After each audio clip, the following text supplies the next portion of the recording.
70세가 넘어서도 머리카락이 비온 뒤 숲속 버섯처럼 솟아난다면 믿으시겠습니까? 평범한 소금물에 이 특별한 재료를 더하면 말이죠. 우리는 보통 소금을 음식 맛을 내거나 혈압을 높이는 조미료 정도로만 생각하곤 합니다. 하지만 소금은 막힌 두피 모공을 시원하게 열어주고 모발 성장에 필수적인 미네랄을 공급하는 최고의 천연 해독제라는 사실을 아셨나요? 그런데 말입니다. 50대 이후에는 이야기가 완전히 달라집니다. 이때 단순히 소금물만 사용하면 오히려 두피의 수분을 빼앗아 더 해로울 수 있습니다. 하지만 의사들이 자기 부모님께만 조용히 알려드리는 두 가지 재료를 소금과 함께 섞는 순간 죽어가던 모근까지 살려내는 기적 같은 발모제로 변하게 됩니다. 병원에서는 절대 알려주지 않는 수천만 원짜리 모발 이식보다 훨씬 강력한 이 비밀을 오늘 여러분께 공개하려 합니다. 오늘 영상을 끝까지 보시면 휑하던 정수리가 다시 검게 채워지는 놀라운 경험을 하시게 될 겁니다. 병원에서 거액을 쓰시기 전에 단돈 300원으로 20년 전의 풍성함을 되찾고 싶으신가요? 그렇다면 지금 바로 댓글창에 소금이라고 두 글자만 남겨주세요. 여러분이 건강을 되찾을 준비가 되었는지 제가 확인하고 그 비밀을 바로 공개하겠습니다. 자, 소금이라고 적으셨나요? 그럼 지금부터 시작하겠습니다. 솔직히 말씀드려볼까요? 매일 아침 거울을 볼 때마다 깊은 한숨이 절로 나오셨을 겁니다. 머리를 감고 나면 하수구 구멍을 새까맣게 막은 머리카락 뭉치를 보며 아, 나도 이제 정말 늙었구나 하는 서글픔을 뼈저리게 느끼셨겠죠. 하지만 가장 두려운 건 아마 다른 사람들의 시선일 겁니다. 외출했을 때 바람이라도 불면 훤히 드러나는 정수리가 신경 쓰여 황급히 모자를 눌러쓰게 되고 밝은 조명 아래에 서면 하얀 두피가 도드라질까 봐 구석으로 숨게 되죠. 사랑하는 자녀나 손주들 앞에서 늙고 초라해 보이는 내 모습이 싫어서 언젠가부터 가족 사진 찍는 것도 슬그머니 피하게 되셨을 겁니다. 여러분의 그 답답한 마음, 제가 누구보다 잘 압니다. 이것은 단순한 미용 문제가 아닙니다. 50년 넘게 치열하게 살아오신 여러분의 자존심에 관한 문제입니다. 그동안 좋다는 샴푸나 비싼 영양제에 수백만 원을 썼는데도 효과를 보지 못했다면 그것은 결코 여러분의 잘못이 아닙니다. 단지 모근의 자생력을 높여주고 늙어가는 두피 환경을 근본적으로 바꾸는 진짜 방법을 몰랐기 때문입니다. 이제 제가 그 지긋지긋한 악순환을 확실하게 끊어드리겠습니다. 그렇다면 여러분께 진지하게 묻고 싶습니다. 그동안 머리 때문에 좋다는 유명한 탈모 방지 샴푸, 비싼 두피 에센스, 그리고 각종 영양제에 얼마나 많은 돈을 쓰셨습니까? 그런데도 왜 머리카락은 여전히 얇아지고 빠지는 걸까요? 수백만 원을 쓰고도 제자리 걸음인 이유는 여러분이 게을러서가 아닙니다. 그 이유는 충격적일 만큼 간단합니다. 여러분은 지금까지 죽어가는 나무를 살리기 위해 정작 뿌리가 박힌 땅은 돌보지 않고 이미 시들어버린 잎사귀만 열심히 닦고 있었기 때문입니다. 나무가 잘 자라려면 무엇보다 뿌리가 자리 잡은 땅이 비옥하고 물길이 시원하게 터져야 합니다. 우리 머리카락도 마찬가지예요. 아무리 비싼 샴푸를 써봤자 그것은 이미 피부 밖으로 나온 죽은 세포인 머리카락만 씻어낼 뿐 두피 속 깊은 곳에서 머리카락을 만들어내는 공장인 모근에는 아무런 영향을 주지 못합니다. 땅이 메마르고 딱딱하게 굳어있는데 그 위에 아무리 값비싼 비료를 뿌린들 무슨 소용이 있겠습니까? 혹시 지금 제 이야기를 듣고 가슴이 뜨끔하신 분 계신가요? 남들이 좋다고 하는 비싼 제품을 써봤는데도 효과를 하나도 못 봤다고 생각하시는 분들은 지금 댓글창에 내라고 딱 한 글자만 남겨주세요. 같은 고민을 가진 분들이 이렇게나 많다는 걸 서로 확인하고 이제 그 헛돈 쓰는 악순환의 고리를 끊어내야 합니다. 50대가 넘어가면 우리 몸에는 잔인하지만 거스를 수 없는 변화가 찾아옵니다. 바로 심장의 펌프질이 예전 같지 않다는 거죠. 우리 몸에서 정수리는 심장으로부터 가장 멀고 가장 높은 곳에 있습니다. 젊었을 때는 심장이 튼튼해서 중력을 거스르고 머리 꼭대기까지 혈액을 시원하게 쏘아 올립니다. 하지만 나이가 들면 혈압은 오르는데 혈관은 좁아지고 심장의 힘은 약해집니다. 결국 영양분과 산소를 실은 혈액이 정수리 끝까지 제대로 도달하지 못하게 되는 것이죠. 그래서 뒷머리나 옆머리는 혈액 공급이 원활해 수치 많은데 유독 정수리만 휑해지는 것입니다. 이것은 샴푸의 문제가 아니라 피의 흐름, 즉 혈류의 문제입니다. 그런데 많은 분들이 머리가 빠지면 두피가 더러워서 그렇다고 착각하시고 세정력이 강한 샴푸로 두피를 박박 문질러 씻어냅니다. 시원하다고 느끼실지 모르겠지만 그것은 두피를 보호하는 천연 기름막까지 벗겨내어 두피를 시멘트 바닥처럼 건조하고 딱딱하게 만드는 자살 행위나 다름없습니다. 이제 우리는 화학 성분이 아닌 자연의 힘으로 딱딱하게 굳은 두피를 부드럽게 풀어주고 막힌 혈관을 시원하게 뚫어주어야 합니다. 자, 그렇다면 과연 딱딱하게 굳어버린 두피라는 땅을 부드럽게 갈아엎고 막혀버린 혈관이라는 물기를 터주어 영양분을 뿌리까지 들이붓는 진짜 해결책은 무엇일까요? 놀랍게도 그 비법은 비싼 약국이나 백화점 1층 화장품 코너에 있는 것이 아닙니다. 바로 여러분의 부엌 찬장과 냉장고 속에 이미 들어 있습니다. 대학병원 의사들이 환자에게는 굳이 권하지 않지만 자기 가족에게만 몰래 쓴다는 그 비법 재료는 바로 소금과 녹차, 그리고 우유입니다. 아마 지금 부유요 하고 깜짝 놀라시거나 고개를 갸웃거리는 분들이 계실 겁니다. 마시기도 아까운 우유를 머리에 바른다니 말도 안 된다고 생각하실 수도 있죠. 냄새가 나지 않을까, 끈적거리지 않을까, 걱정부터 앞서는 것이 당연합니다. 하지만 제 이야기를 끝까지 들어보시면 이것이 얼마나 과학적이고 완벽한 생화학적 조합인지 무릎을 탁 치게 되실 겁니다. 단언컨대 그냥 소금물은 삼투압이 너무 강해 두피의 수분을 빼앗아 뻣뻣하게 만들고 그냥 우유는 자칫하면 비위생적일 수 있습니다. 하지만 이 세 가지가 정확한 비율로 만나는 순간 전 세계 어떤 제약회사도 흉내낼 수 없는 완벽한 발모 황금 삼각형이 완성됩니다. 이 세 가지는 각각 맡은 역할이 철저하게 다릅니다. 마치 집을 짓는 과정과 같습니다. 하나라도 빠지면 그 효과를 제대로 발휘할 수 없죠. 먼저 소금은 꽉 막힌 모공의 길을 뚫어주는 개척자 역할을 합니다. 50년 동안 쌓인 두피의 묵은 각질과 기름때는 일반 샴푸로는 절대 벗겨지지 않습니다. 소금의 미세한 입자와 삼투압 작용만이 이 단단한 껍질을 뚫고 들어갈 수 있습니다. 그리고 녹차는 노화로 인해 뜨거워진 두피에 열을 식혀주는 소방관 역할을 합니다.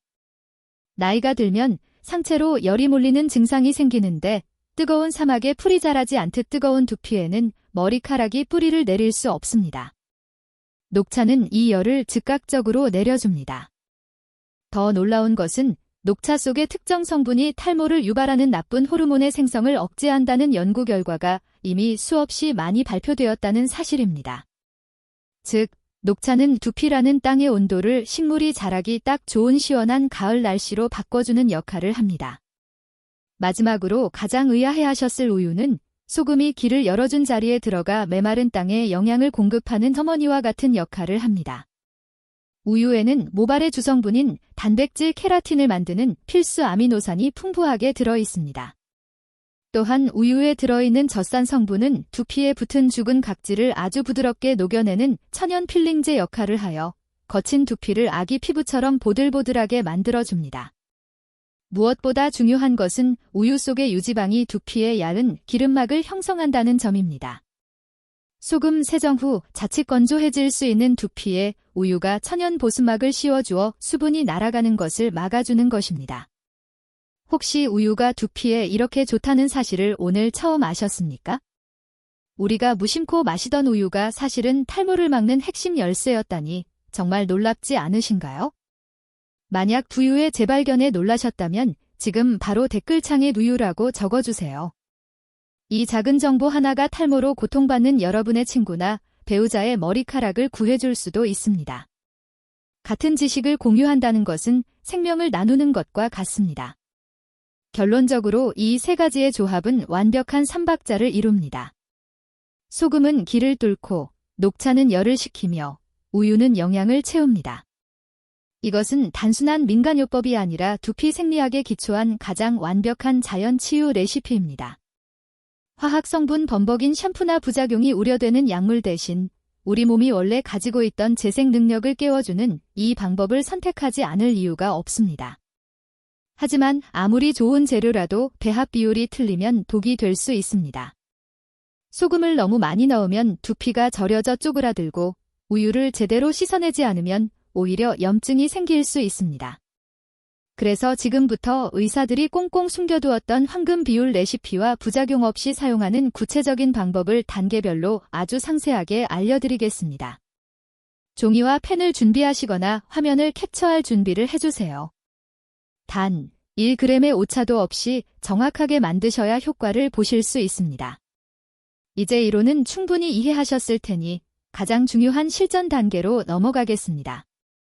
지금부터 제가 알려드리는 제조법과 사용법은 의사들이 수년간의 시행착오 끝에 찾아낸 황금 비율입니다. 이 비율이 조금이라도 틀어지면 효과가 반감되거나 오히려 두피에 자극이 될 수 있으니 귀를 쫑긋 세우고 집중해 주시길 바랍니다. 혹시 기억력이 좋지 않아 걱정되신다면 지금 종이와 펜을 가져와서 적어두시거나 가족분들에게 이 부분을 꼭 보여주시기 바랍니다. 먼저 준비물은 아주 간단합니다. 체온과 비슷한 미지근한 물 1리터와 집에 있는 소금, 그리고 녹차 티백 하나와 우유 100ml입니다. 우유 100ml가 감이 잘 안 오신다면 우리가 흔히 쓰는 자판기 종이컵으로 반컵 정도라고 생각하시면 됩니다. 제일 먼저 대야에 물 1리터를 붓습니다. 이때 물의 온도가 정말 중요합니다. 너무 뜨거우면 두피 화상을 입거나 모공이 늘어나고 너무 차가우면 굳어있는 두피에 때가 불지 않습니다. 손을 넣었을 때 따뜻하다 싶을 정도의 온도가 딱 좋습니다. 그 다음 준비된 물에 소금을 넣습니다. 여기서 많은 분들이 실수하시는 게 소금이 좋다고 하니 밥숟가락으로 듬뿍 넣으시는 겁니다. 절대 안 됩니다. 소금은 딱 티스푼으로 반 스푼만 넣으셔야 합니다. 밥숟가락이 아니라 아주 작은 차 숟가락 기준입니다. 물에 소금을 녹인 뒤 살짝 찍어서 맛을 보세요. 짠맛이 아주 희미하게 느껴지거나 거의 느껴지지 않을 정도여야 합니다. 명심하세요. 우리는 두피를 소금에 절이는 게 아니라 부드럽게 닦아내는 것입니다. 소금이 다 녹았다면 녹차 티백 하나를 넣고 약 5분간 우려냅니다. 물의 색이 연한 노란색이나 연두색으로 변하면 티백을 건져냅니다. 마지막으로 준비한 우유 반 컵을 붓고 휘저어 줍니다. 이제 욕실로 이동해서 머리를 감아보겠습니다. 먼저 미지근한 맹물로 머리카락과 두피를 충분히 적셔줍니다. 머리가 충분히 젖었다면 만들어둔 소금 녹차 우유물을 정수리부터 천천히 조금씩 부어줍니다. 이때 가장 중요한 것이 바로 마사지 방법입니다. 제발 손톱으로 두피를 긁지 마세요. 시원하다고 손톱으로 박박 긁으면 연약한 두피가 찢어져 세균 감염이 일어날 수 있습니다. 반드시 지문이 있는 손가락 끝부분을 두피에 밀착시킨 뒤 두피 가죽을 머리뼈에서 떼어낸다는 느낌으로 꾹꾹 눌러가며 비벼주셔야 합니다.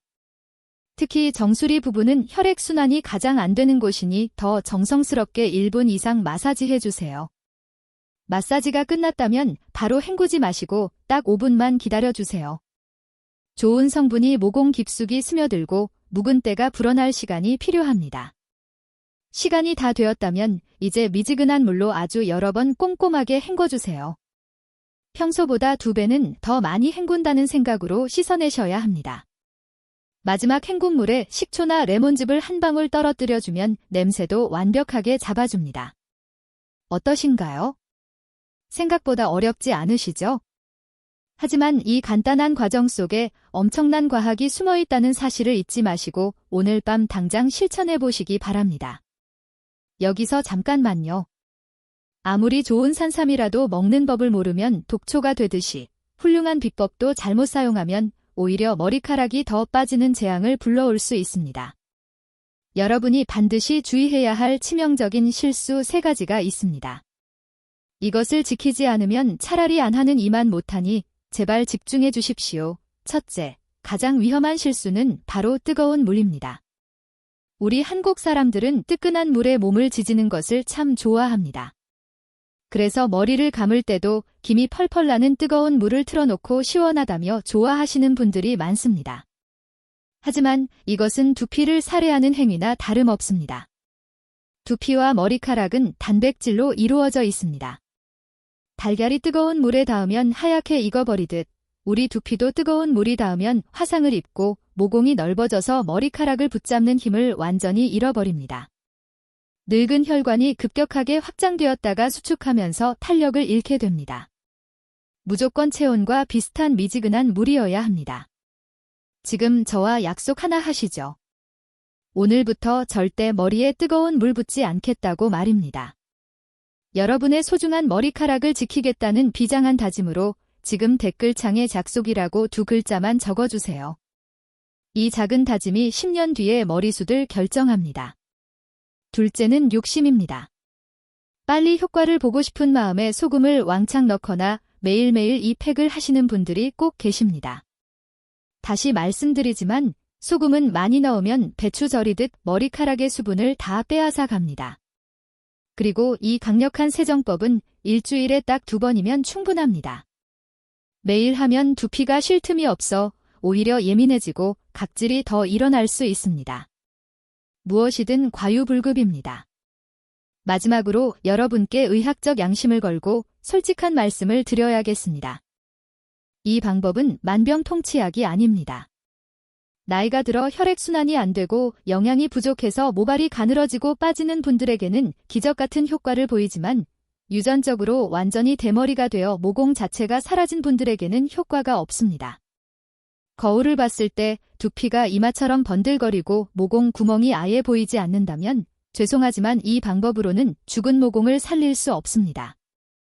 저는 여러분께 헛된 희망을 팔고 싶지 않습니다. 하지만 아직 솜털이 남아있고 모공이 살아있다면 지금이 마지막 골든 타임입니다. 포기하지 마시고 지금 당장 시작하셔야 합니다. 혹시 제 말을 들으면서도 속으로 제이, 정말 저런 간단한 방법으로 효과가 있겠어 하며 반신반의하는 분들이 분명히 계실 겁니다. 하지만 여러분, 결과는 결코 거짓말을 하지 않으며 진실은 언제나 단순한 법입니다. 이것은 제 개인적인 주장이 아니라 실제로 이 비법을 실천하고 삶의 활력을 되찾은 수많은 분의 생생한 증언이 살아있는 증거입니다. 부산에 사시는 68세 김정수님의 이야기를 더 자세히 들려드리겠습니다. 김정수님은 불과 1년 전만 해도 정수리 부분이 훤히 들여다보일 정도로 탈모가 심각하게 진행되셨습니다.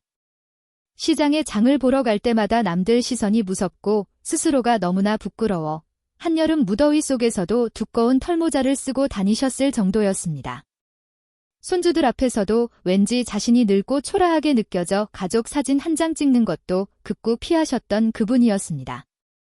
그런 김정수님이 마지막 지푸라기라도 잡는 심정으로 저와 함께 이 소금 녹차 우유 요법을 시작하셨습니다. 그리고 딱 30일이 지났을 때 정말이지 기적 같은 일이 일어났습니다. 처음 시작한 1주차에는 항상 가렵고 찝찝했던 두피가 세상 어디에서도 느껴보지 못한 개운함을 찾았다고 기뻐하셨습니다. 지독했던 머리 냄새와 기름기가 순식간에 사라지며 두피라는 토양이 비로소 깨끗하게 청소된 것입니다. 마치 가뭄에 타 들어가던 땅에 시원한 단비가 내린 것과 같죠. 이어서 2주차에는 머리를 감고 나서 하수구 구멍에 새까맣게 걸려있던 머리카락 뭉치가 예전의 절반 이하로 뚝 떨어졌습니다. 이것은 약해졌던 모근이 드디어 땅속 깊이 뿌리를 내리고 힘을 얻기 시작했다는 결정적인 증거입니다. 3주차에 접어들자 힘없이 축 처져 있던 머리카락에 힘이 생기기 시작했습니다. 드라이를 해도 금방 죽어버리던 정수리 볼륨이 살아나며 거울 보는 재미가 쏠쏠해졌다고 하셨습니다. 그리고 마침내 4주차가 되었을 때 거울을 보던 김정수님은 결국 참았던 울음을 터뜨리셨습니다. 휑했던 정수리 주변의 까만 솜털 같은 것들이 빽빽하게 올라오기 시작한 것입니다. 손가락 끝으로 두피를 만졌을 때 느껴지는 그 까슬까슬한 생명의 감촉은 10년 만에 처음 느껴보는 희열이자 보상이었습니다. 지금 김정수님은 그동안 자신을 억눌렀던 답답한 모자를 시원하게 벗어던지셨습니다. 예쁘게 파마까지 새로 하시고는 매일같이 동창회와 각종 모임에 나가며 제2의 전성기를 활기차게 살고 계십니다. 이것은 결코 남의 이야기가 아닙니다. 바로 한 달 뒤 여러분의 거울 앞에서 직접 경험하게 될 실제 상황입니다. 물론 사람마다 체질과 평소 생활 환경에 따라 나타나는 속도의 차이는 조금씩 있겠지만 올바른 방법으로 정성을 다해 꾸준히만 하신다면 우리 몸은 반드시 정직하게 응답할 것입니다. 우리 몸의 세포가 새롭게 교체되고 재생되는 주기는 보통 28일에서 30일 사이입니다. 딱 30일만 저를 믿고 무엇보다 여러분 자신을 사랑하는 마음으로 투자해 보십시오. 하늘은 스스로 돕는 자를 돕는다는 말이 있듯이 여러분의 작은 실천이 모여 큰 기적을 만듭니다. 거울 속에 내 모습이 낯설 정도로 풍성해진 머리숱을 보며 여러분도 김정수님처럼 기쁨의 눈물을 흘리게 되실 겁니다. 저는 여러분이 그저 남의 성공을 부러워하며 지켜보는 구경꾼으로 남지 않기를 진심으로 바랍니다. 오늘 이 영상을 만난 것이 여러분 인생에서 가장 큰 행운이었다는 것을 스스로의 결과로 당당히 증명해 보이십시오. 30일 뒤에 여러분이 직접 작성하실 기적 같은 후기들을 저는 벌써부터 설레는 마음으로 간절히 기다리고 있겠습니다. 여러분도 충분히 하실 수 있습니다. 지금 바로 그 기적의 주인공이 될 준비를 시작하십시오. 나이가 든다는 것은 거스를 수 없는 자연의 섭리이지만 그 과정에서 나를 포기하는 것은 온전히 선택의 문제입니다. 오늘 제가 알려드린 소금과 녹차, 그리고 우유의 조합은 단순한 미용 비법을 넘어 여러분의 잃어버린 자존감을 되찾아주는 기적의 열쇠입니다. 하지만 명심하십시오. 아무리 좋은 보약도 한 번 먹고 말면 소용없듯이 이 방법도 일주일에 2번씩 꾸준히 실천하는 끈기가 뒷받침되어야 합니다. 죽어있던 두피라는 땅이 다시 숨을 쉬고 멈춰있던 혈액이 정수리 끝까지 원활하게 돌기 위해서는 반드시 시간이 필요합니다. 우리 몸은 거짓말을 하지 않습니다. 여러분이 매일 두피에 쏟은 그 정성만큼 머리카락은 반드시 정직하게 응답할 것입니다. 여기에 더해 평소 생활 습관도 조금만 더 신경 써주십시오. 모발의 주성분인 단백질이 풍부한 콩이나 달걀을 잊지 말고 챙겨 드시고 하루에 딱 30분만 가볍게 산책하며 햇볕을 쬐어 보십시오. 발끝부터 머리끝까지 혈액이 원활하게 돌아야 오늘 배운 영양분이 모근에 쏙쏙 박힐 수 있습니다. 이제 70세, 80세가 되어도 늙었다고 포기하거나 좌절하지 마십시오. 우리 몸은 죽기 전까지 끊임없이 스스로를 재생하려는 놀라운 힘을 가지고 있습니다. 그 힘을 믿고 스스로를 더 많이 아끼고 사랑해 주셨으면 좋겠습니다. 지난 50년, 60년 넘게 가족과 자식을 위해 헌신하며 살아오신 여러분은 충분히 그럴 자격이 있습니다. 자, 이제 긴 여정의 마지막입니다. 눈으로만 보고 고개만 끄덕이는 것은 여러분의 삶에 아무런 변화도 일으키지 못합니다. 지금 이 순간의 다짐을 당장 오늘 밤 행동으로 옮기는 분만이 거울 앞에서 활짝 웃는 승자가 될 수 있습니다. 저와 함께 30일간의 기적 프로젝트를 시작해 보시겠습니까? 할 수 있다는 강력한 의지를 담아 댓글창에 숫자 30분을 남겨주세요. 여러분이 남긴 그 숫자가 새로운 인생의 시작점이 될 것입니다. 저는 여러분이 풍성해진 머릿속과 함께 더 건강하고 활기찬 노후를 보내시기를 진심으로 기도하겠습니다. 오늘 내용이 도움이 되셨다면 구독과 좋아요, 그리고 주변 분들에게 공유 부탁드립니다. 저는 더 유익한 자연 치유 비법으로 다시 찾아오겠습니다. 감사합니다. 안녕히 계십시오.